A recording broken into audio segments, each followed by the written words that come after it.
Hey everyone, so in this video, I'm going over my top 7 stocks for the month of November 2021. In the last month, I've researched hundreds of different companies, and this is my list of stocks I think are solid buys right now. I encourage you to watch all the way through to get my full analysis on each of these companies. I'll go over key numbers, recent news, and why I expect them to grow. Let's get started. So the first stock on my list is Activision Blizzard, stock ticker ATVI. This is an American video game holding company and the parent company of both Activision and Blizzard. Activision is widely known for their franchises like Call of Duty, Guitar Hero, and Crash, while Blizzard Entertainment is known for World of Warcraft, Overwatch, StarCraft, and Diablo. Now, right now, one share of Activision Blizzard is trading at $78.65, with a 52-week low of $71.19 and a 52-week high of $104.53. Looking at the one-year price chart, we can see that the share price 1 year ago was just about where it is right now. We saw a huge increase in prices at the end of 2020 as well as the start of 2021. It stayed relatively constant for about half a year, and since July, the price has really fallen a lot. ATVI currently has a market cap of $61.167 billion, a P/E ratio of 23.61, earnings per share of $3.33, and it pays a small dividend of 0.58%. Yahoo Finance is rating it as near fair value. Their 5-year PEG ratio is 1.39, and they have a price-to-book ratio of 3.79. They also do really well with profitability with a current profit margin of 29.19%. And they also have a very solid return on equity of 17.41%. Right now, they're sitting on about $9.62 billion of cash, and they have a very strong current ratio of 4.83. It's always interesting to see what analysts have to say, so on a scale of 1 to 5, 1 being a strong buy and 5 being a sell, analysts are currently rating them as a 1.8, meaning it is a buy. And the average analyst price target is $114.52, which is about 50% higher than the current price of $78.65. Now, unfortunately, right now, Activision is dealing with a legal issue to which it has addressed immediate solutions. The company has definitely, in my opinion, demonstrated its proactivity to resolve any internal problems, which is something I do look for. And while lawsuits are never wonderful news for a company, the reality is that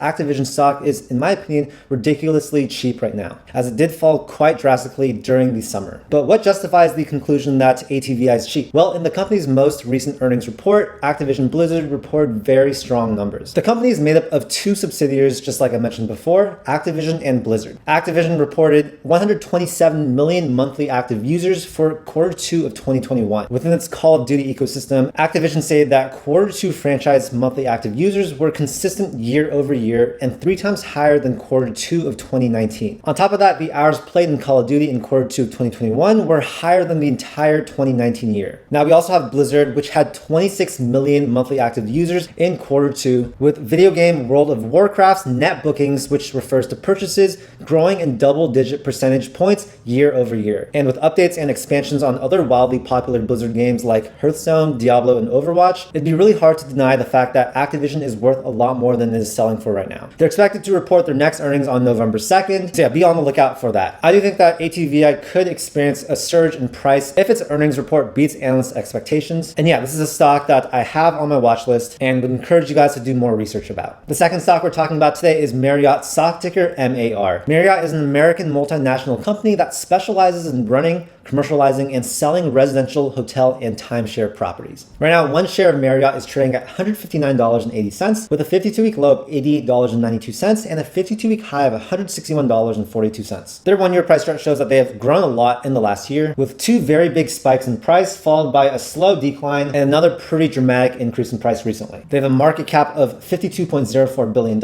a sky-high P/E ratio of 150.33, and earnings per share of $1.06. Looking at their valuation measures, we can see that they have a 5-year expected PEG ratio of 0.26 and a price-to-book ratio of 63.31. Their profit margin is currently at 14.96%. They have a very, very great return equity of 96.79%. And right now they are holding on to about $664 million in cash with a not-so-stellar current ratio of 0.46. Analysts are currently rating Marriott as a 2.5, meaning it is between a buy and a hold. And the average analyst price target is at $154.50, which is just a little bit under the current price of $159.80.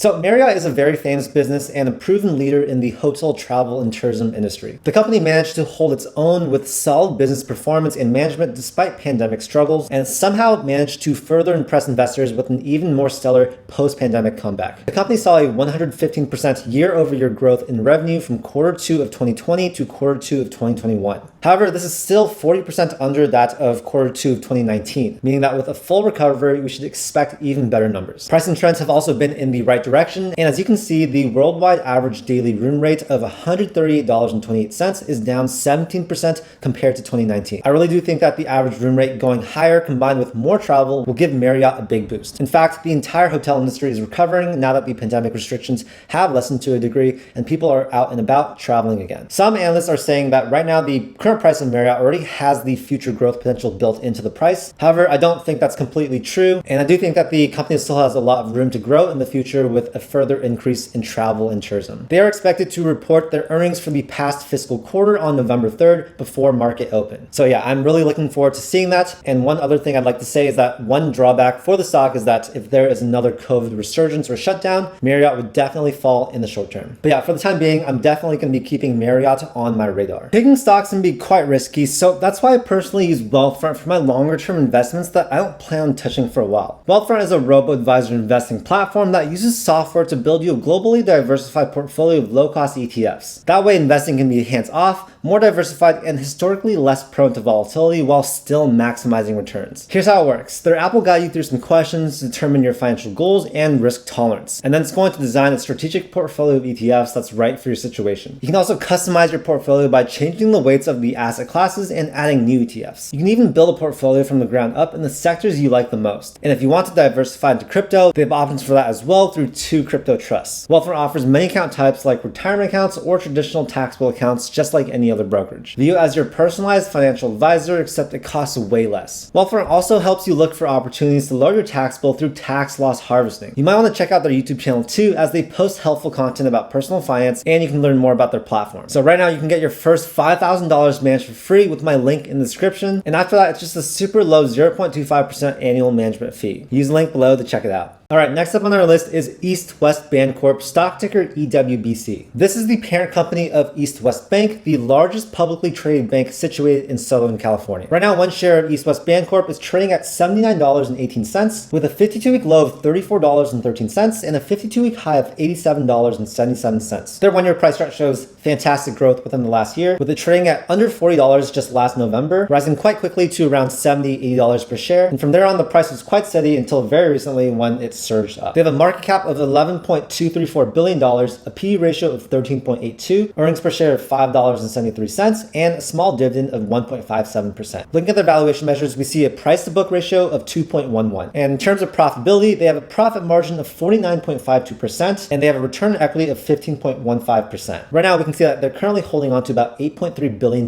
in cash. Analysts rate them as a 1.7, meaning it is a buy, and the average analyst price target is $98.18, which is about 25% higher than the current price of $79.18. So East West Bancorp recently reported its earnings for quarter 3 of 2021. And to start off, the company reported a net income of $225 million, a year-over-year increase of 41%. Diving into more specific stats, the company reported total loans of $40 billion, which was an 8% year-over-year increase, and $53 billion worth of total deposits, a 28% year-over-year increase. Even more great news is that the company will pay out dividends to its shareholders. So besides earning returns on the growth of this company, you can also make money by being paid out dividends. I always say don't buy stock just for the dividends, but view it more as an added bonus for owning shares of a company that you already believe in. Like we already saw, shares of East West Bancorp have gone up dramatically within the last 12 months. But of course, the past does not predict the future, but I do think that it is a cool sign to look at. And like we discussed earlier, the company is still reporting very strong numbers, showing no signs of slowing down. That's why I definitely think you guys should check out this company. All right, so next up on our list is United Health Group, stock ticker UNH. This is an American multinational company that specializes in healthcare and insurance. It's one of the largest healthcare companies in the world. Right now, one share of UNH is trading at $453.48, with a 52-week low of $299.60 and a 52-week high of $460.44. Looking at the one-year price chart, you can see that they have grown quite a bit within the last year. They have a market cap of $427.594 billion, a PE ratio of 28.15, earnings per share of $16.11, and they do pay out a small dividend of 1.28%. They have a 5-year expected PEG ratio of 1.65, and they have a price to book ratio of 5.78. Their current profit margin is sitting at 5.52%, and they have a return equity of 21.99%. They're sitting on total cash of $23.87 billion,